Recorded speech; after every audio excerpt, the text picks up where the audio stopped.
Okay.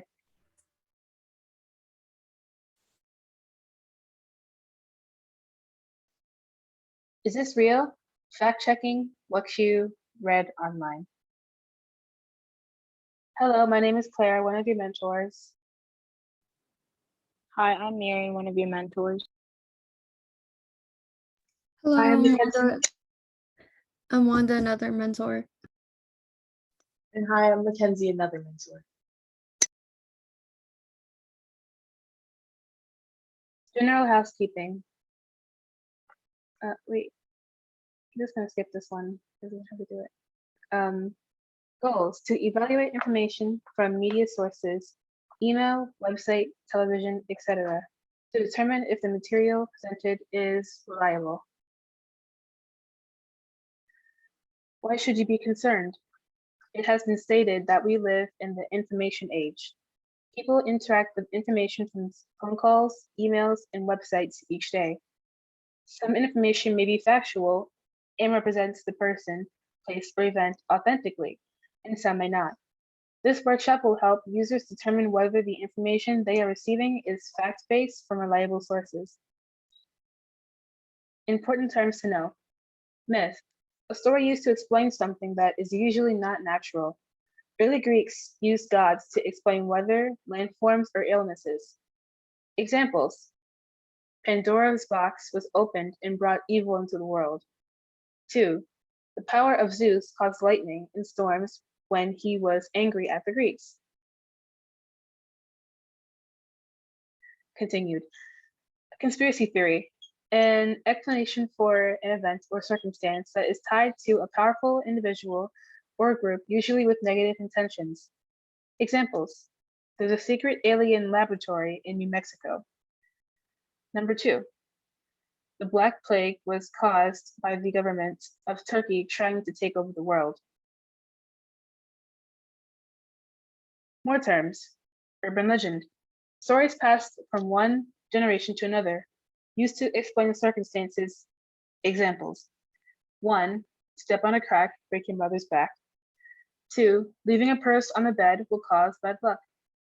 Bias: believes not based on unknown facts about topic, groups, or persons. Bias can be positive or negative. Examples: women are not all good at science and math. Number 2, tall people should be good at basketball. None of these examples are based in scientific fact. When reading information, it is important to use critical thinking to determine how reliable the information is before using or sharing.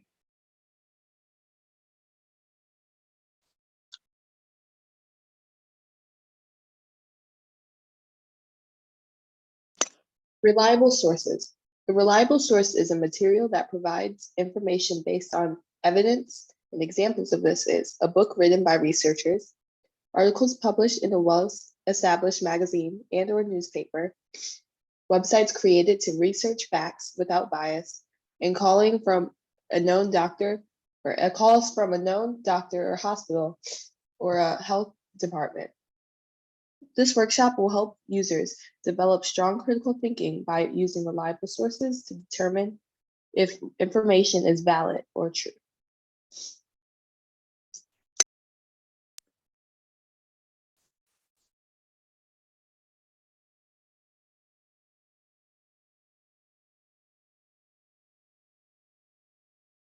Identifying reliable sources.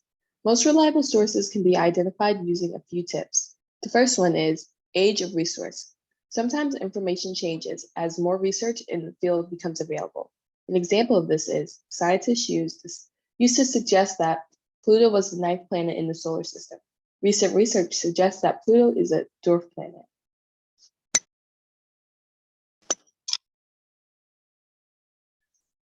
Number 2 is author credit. The author of the source may include their own bias in the article. And number 3 is the type of resource. Fraudulent or misleading information can be presented in phone calls, emails, or websites.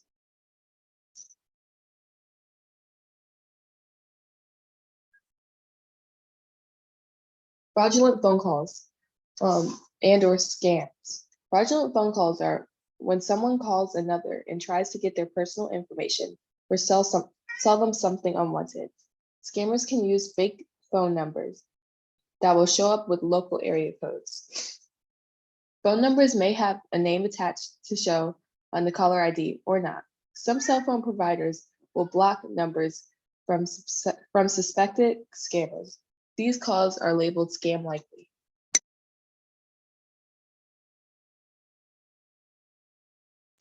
Continued. If you do not know the phone number of the caller, you do not have to answer. The call can go to voicemail and check it later. If some calls come up scam likely, you do not have to answer it. Chances are it's a scam phone call trying to get your information or sell something. If an unknown number calls you repeatedly, you can block the call. Ask your phone provider for details.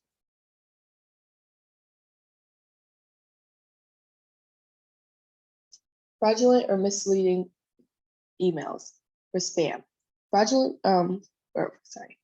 Scammers can use emails to get your information or sell something. Emails that come in your inbox that you did not request may not be safe. If you see an email that you did not ask for, you do not have to open it. Click the button to the left of the messages and click Mark as Spam or Report as Spam. This should discontinue unwanted messages from the sender.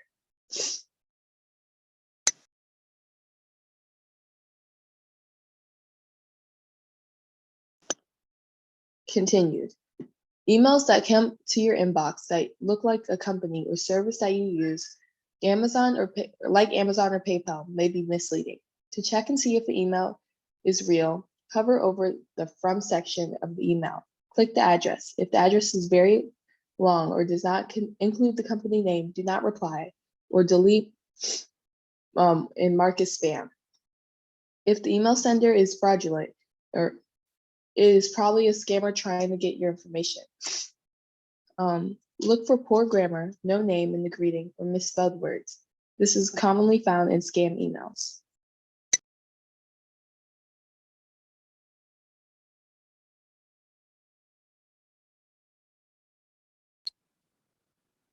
Some examples of scam emails.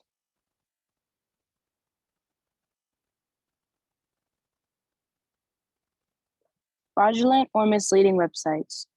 Fraudulent or misleading websites. Online resources may not be written by reliable sources.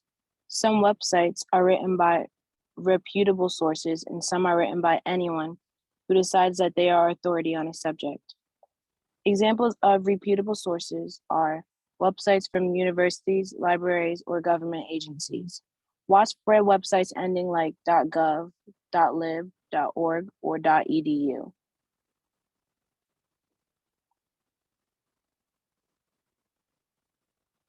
Continued. Examples of potentially non-reputable sources are sites with articles or information from a company or independent group.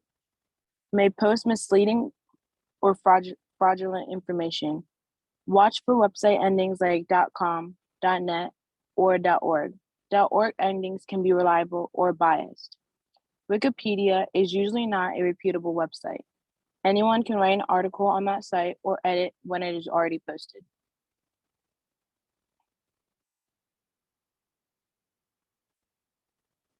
Fact-checking. Fact-checking. Fact-checking is a form of research that anyone can use to make sure that the information they are reading is reliable.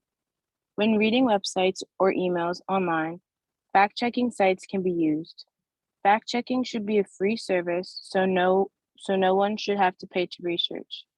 If you want to pay to subscribe/donate, you can, but it should not be required to use the service.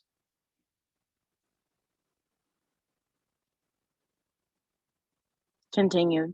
Some examples of fact-checking websites include www.snopes.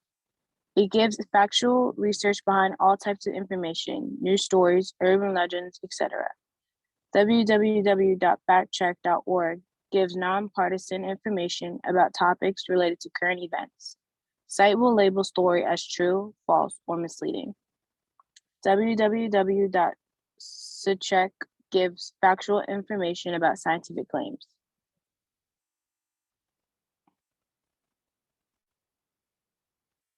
Let's practice. Example number 1. You get a phone call for a hotel sweepstakes. You are being called because you recently stayed at a XYZ hotel. Your name has been drawn for a chance to win a 4-night stay at a property of your choice. To reserve your room, you have to give them your name and credit card number.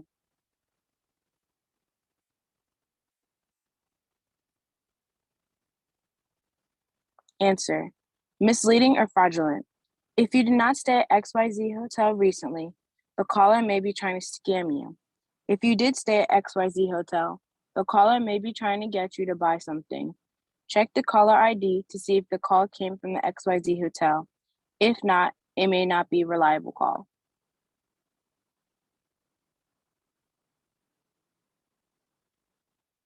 Example number 2. An email comes to your inbox from your medical provider.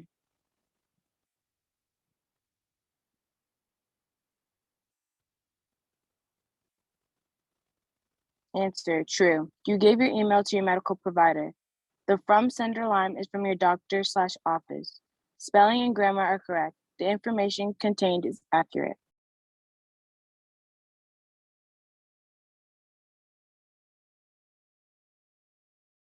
Example number 3, a PayPal email.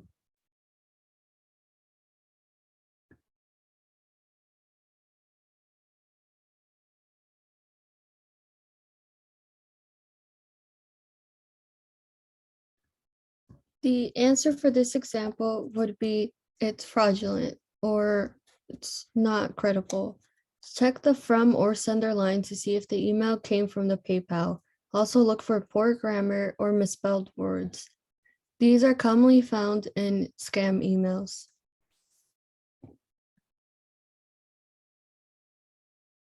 Example number 4. Searching online for information about the recent cicada sightings in your neighborhood. You came across an article about huge murder hornets, as big as a man's hand. Is this true?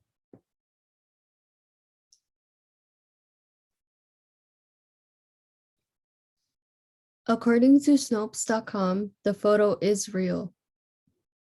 You can search murder hornets on Snopes.com, and the article name would be, "Are murder hornets really this size?"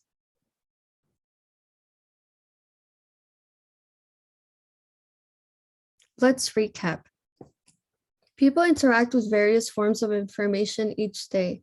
Information may be factual, misleading, or fraudulent. Fraudulent phone calls are when someone calls another or tries to get personal information or sell something unwanted. If you do not know the phone number of the caller, you don't have to answer.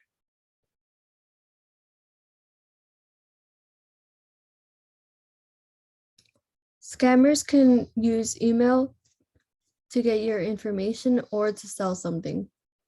Emails in your inbox that you do not recognize may not be safe, and you do not have to open it. To check to see if the email is real, hover over the from section of the email. Some websites are written by reputable authors, so professionals on a subject, and some are written by anyone. When reading websites or emails online, fact-checking websites can be used.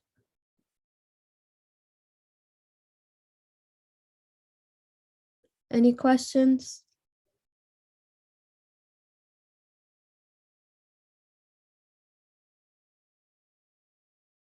Wrap-up questions. How do you think you will use the information that was presented today? And what else would you like to know about this topic?